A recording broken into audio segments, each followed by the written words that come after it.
Salut à tous chers abonnés et bienvenue à tous ceux qui nous suivent pour la première fois sur notre chaîne YouTube Étudier en Mbeng. Je suis Idriss Kadam, communicateur étudiant en Mbeng. Je suis déjà très content de vous revoir. Aujourd'hui, nous allons traiter d'un sujet très sensible dont l'accentuation des faits augmente les risques de non-délivrance des visas pour les étudiants africains désirant se rendre à l'étranger et particulièrement ceux du Cameroun désirant se rendre en Belgique comme en France. Et ce thème n'est nul autre que l'impact des fraudes massives sur les procédures de voyage des étudiants africains désirant se rendre en Belgique et en France.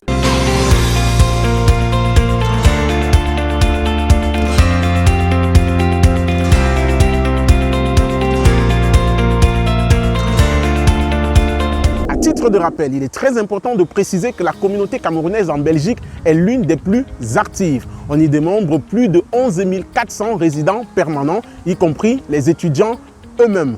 Ce qui poussera l'ancien secrétaire à l'asile, le nommé Théo Franquin, à préciser que le Cameroun est un pays avec lequel il faut entretenir et renforcer les relations diplomatiques. Car pour lui, les Camerounais et les Camerounais en général sont une population qui participe activement à la croissance de l'économie belge car ce sont des travailleurs acharnés. Ce sont des points positifs qu'il faut souligner pour le moment. En ce qui concerne l'objectif réel de sa visite au Cameroun, le secrétaire général à l'asile et à l'immigration belge, Théo Franquin, rencontrera au Cameroun le ministre des Enseignements supérieurs, le nommé professeur Jacques Famin Dongo.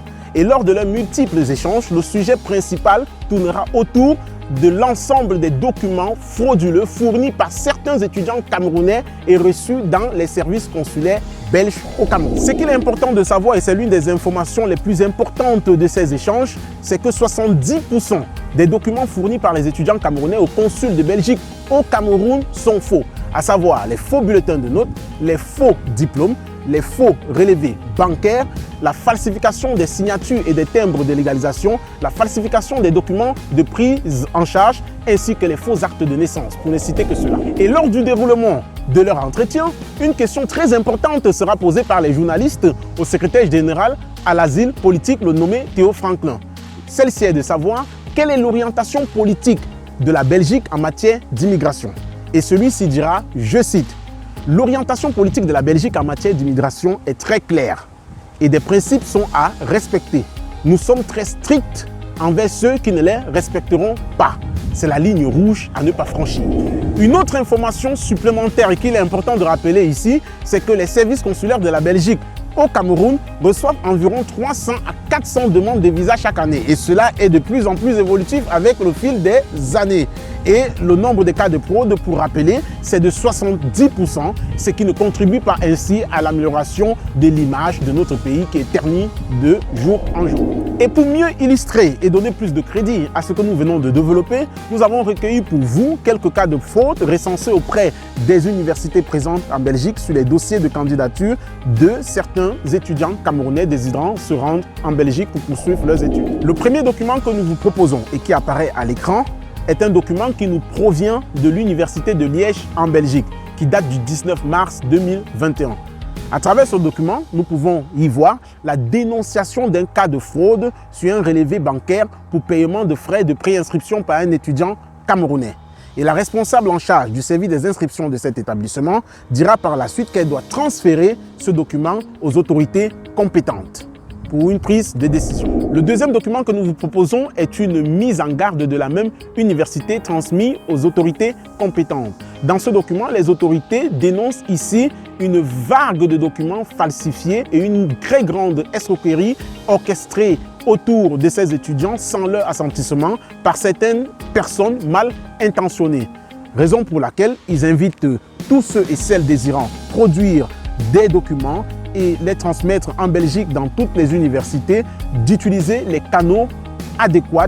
Et nous vous proposons bien sûr à Étudier en Mbeng de nous faire confiance et de vous tourner vers nous afin que l'on puisse répondre à ces exigences tout en respectant ainsi les règles établies par l'État en matière d'immigration. Le troisième document nous provient de l'Université de Mons, où nous avons aussi recensé un cas de fraude sur un document à travers lequel le service des inscriptions de cet établissement dénonce un cas de fraude précisément sur la date d'obtention de la session du baccalauréat d'un étudiant camerounais qui n'est pas compatible à la date d'obtention de l'examen sur son relevé de notes.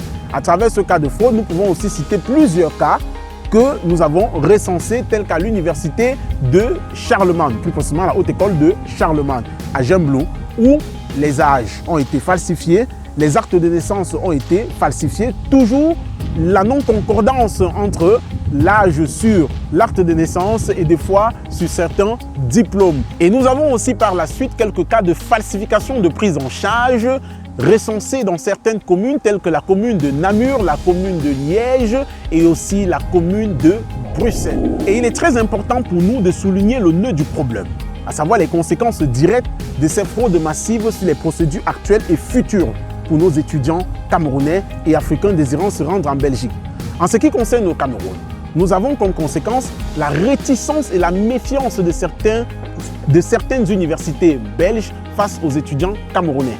La réduction des quotas d'admission dans certains établissements est l'une des dernières conséquences directes qui peut affecter et chambouler le déroulement des procédures actuelles. C'est une possibilité de réorientation dans un système de caution bancaire au détriment des prises en charge qui sont effectuées jusqu'aujourd'hui. Voilà, chers abonnés, pour tous ceux qui nous suivent pour la première fois, je ne saurais terminer cette vidéo sans remercier ceux qui multiplient leur confiance à travers Étudiants en Bain, en s'abonnant, en activant la cloche de notification et en partageant nos vidéos. C'était ainsi Idriss Kadam, communicateur étudié en Bain. J'espère que le sujet dont nous avons traité aujourd'hui, nous pourrons ensemble améliorer les conditions et réduire les cas de fraude afin de permettre que l'on puisse, n'est-ce pas, respecter les règles administratives. Je vous donne rendez-vous pour une prochaine vidéo dans les jours à venir. Idriss Kadam, une fois de plus, communicateur étudiant en Bain. Au revoir. Ah, j'oubliais, n'hésitez pas de nous laisser un commentaire. Il sera pris en considération et nous répondrons dans les plus brefs délais.